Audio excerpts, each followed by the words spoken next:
You trust the fresh line, but what if the speed you love is the risk you never see? Today, we pull receipts from leaks, inspections, and viral posts on 5 chains you probably eat weekly. Chick-fil-A's refried batches, McDonald's dirty ice machines, Taco Bell's filler-forward beef, Wendy's stretched chili, Subway's tuna drama. This isn't one store, it's a pattern. We'll show how scale and rush pressure lead to cross-contamination, bad temps, and shortcuts that hit your stomach, not their profits. You love that fast, warm bag at the window. The line snakes around the block, yet you're back on the road in minutes. But here's the kicker. Speed is often the messiest ingredient on the menu, and the shine on this brand hides how hard the kitchen has to sprint to keep up. Let's start with the image. Clean counters, yes sir ma'am service, and a drive-thru that looks choreographed. High sales per store, and a crew drilled on timers and phrases. The runs are tight. The promise is tighter. When a place moves this many meals, every extra second matters. And that's where food safety gets squeezed. Leaks and posts from people in the apron tell a different story. Nuggets portioned ahead, held in warmers past prime, then dunked back into oil to wake up expired batches. That refry brings back color and crunch, but not safety. You also hear about sloppy hand washing when rush hits and gloves treated like Lucky Charms instead of single-use tools. That's how cross-contamination slides in without a headline. A viral clip showed staff refrying old chicken to make it look fresh. Another insider flagged drink prep where lemons were handled with bare hands. No hand wash between money and citrus, and boards not swapped or sanitized. It looks small.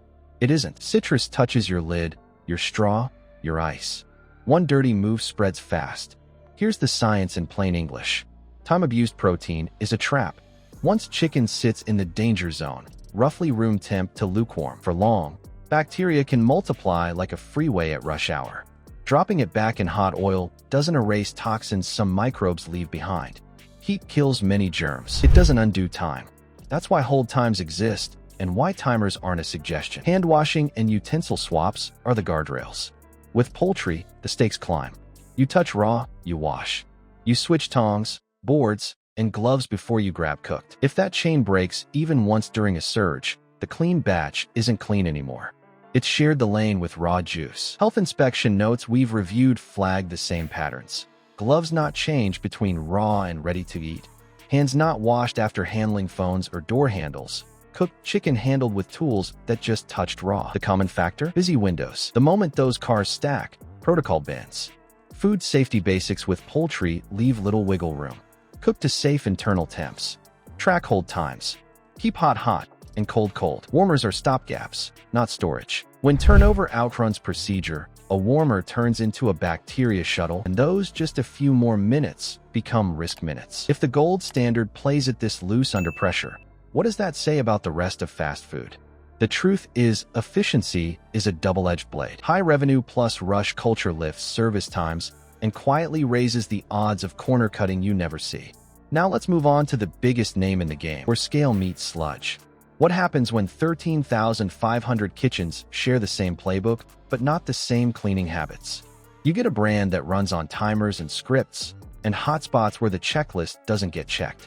The promise is clean and consistent. The reality depends on who closed last night and how fast the lunch rush hits. Let's start with what runs the place. Systems that cue every move, from the beeps on the grill to the cadence at the window. The messaging leans on 100% and reliability. That works, until the corners that don't face a customer don't get the same love. The shiny counter up front is one story. The machine that feeds your drink is another. Posts and inspections keep circling the same weak links. Ice machines with dark buildup inside the tubes. Soda nozzles with slime and sticky residue that doesn't lie. Meat in some stores held warmer than safe guidelines. None of that screams scandal on its own. Stack it during peak volume, and it starts to look like a system strain, not a one-off. You have seen the photos. Murky ice chutes.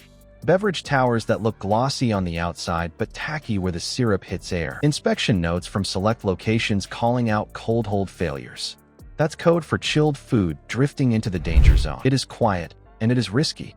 Here's the real kicker. Ice machines are a blind spot. They're complex, they live damp, and they run nonstop. Skip deep cleans and biofilm builds. A clingy layer where microbes settle in like tenants with a long lease. Clear cubes don't mean clean cubes. If the guts of the machine are fouled, the clarity is just cold water over a dirty pipe. Now the beef. The marketing line says 100%, and shoppers hear simple. But the process looks industrial by design. Factory shaping, flash freeze, strict portioning. Uniform? Yes. Rustic? No. Add rush conditions, and you get condiment bins that don't get rotated on time and sauces that linger. When time slips, quality follows, and safety can hitch a ride. Temperature is the core defense. A few degrees off turns a safe hold into a buffet for bacteria. Think of a thermostat at home. Set it wrong by a little, you still feel it.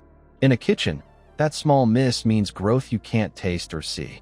High volume pushes staff to hit targets, not thermometers, and that's when logs go blank or get filled after the fact. If the drink station, the part you can see, is greasy, what about the tools you never will? Gaskets, ice bins, the inside of a nozzle body. Those all need routine breaks for a scrub. And the system only works if every crew, every shift, does the same work the same way. Scale shaves pennies and seconds.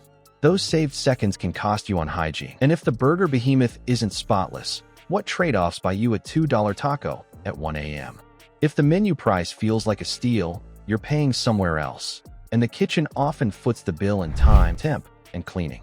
Let's start with 3 regulars on the cheap eat circuit and the patterns that keep showing up. Stretching ingredients, rushed handling, and cleanliness gaps you won't spot from the counter. Taco Bell first. The claims hit the same notes. Filler-heavy beef talk, beans made from powder with hot water, and dairy like sour cream held warm during peaks. A recent inspection called out sour cream sitting at about 50 degrees, right in prime bacteria territory. That isn't a nitpick. Dairy and sauces ride a tight line. When the thermometer drifts, risk jumps. Add in ex-staff posts about ice machine grime and utensils reused between Raj prep and ready-to-eat. And you have a pattern powered by speed, not safety. Here's why this matters. Milk-based products and mayo-style sauces are like an open house for microbes when they slip into the danger zone. You don't see the growth. You taste nothing odd. You still roll the dice. Rehydrated mixes, like powdered beans, need time and temperature control from the first stir. Hold too long or cool too slow, and you've built a Petri dish that looks like lunch. Now Wendy's. The line says fresh beef, but inspections have cited risky hold temps on burger prep, which means patties can sit too long before hitting the grill or after. During a crush, fresh can turn into parked. Add the side acts. Frosting machine residue that doesn't get stripped and sanitized often. Salads with limp produce that should have been tossed, and claims of dropped buns being put back if they look clean. Reports also point to chili being refreshed with hot water to stretch batches. That's rework done wrong. Safe rework means rapid cooling, tight storage, and full reheat to safe temps. Anything less is theater. The truth is, rework lives on rules. You cool fast, you store cold, you reheat hot. Skip one, and the logbook becomes decoration. Fresh promises collapse under rush when timers lose to ticket counts. Subway rounds it out. The tuna fight drew headlines, and the authenticity questions haven't helped the brand's fresh pitch. Inspectors have logged pest issues at some stores, including roaches near prep areas, a flat no in food service. Allegations stack up, scratched and rewritten date labels on chicken to squeeze extra days, veg stored in bins that weren't washed after raw protein, and one rag used for both counters and food. That last move defeats sanitizer on contact. It's like mopping with a dirty mop and calling it clean. When the sign says fresh, but the bins say yesterday, you need a plan. Scan for cold items truly cold, steam still rising off hot items, and staff who swap gloves and tools without a reminder. Low prices and speed push kitchens to stretch time, product, and cleaning. That's where risk leaks in. So what is the takeaway you can use today without skipping dinner? The truth is, scale and speed don't clean themselves. Your safest order comes from kitchens that respect time and temperature, not slogans. A hot grill now beats a warmer later. A cold bin that's actually cold beats a glossy sign. So do this. Check your local inspection grades. Favor items cooked to order. Skip ice and any sauce held warm. Watch for glove changes and real thermometer checks. If this gave you something to chew on, hit like, subscribe, and share it with someone. Want us to audit your go-to spot next? Drop it in the comments. We'll pull the logs and the lids.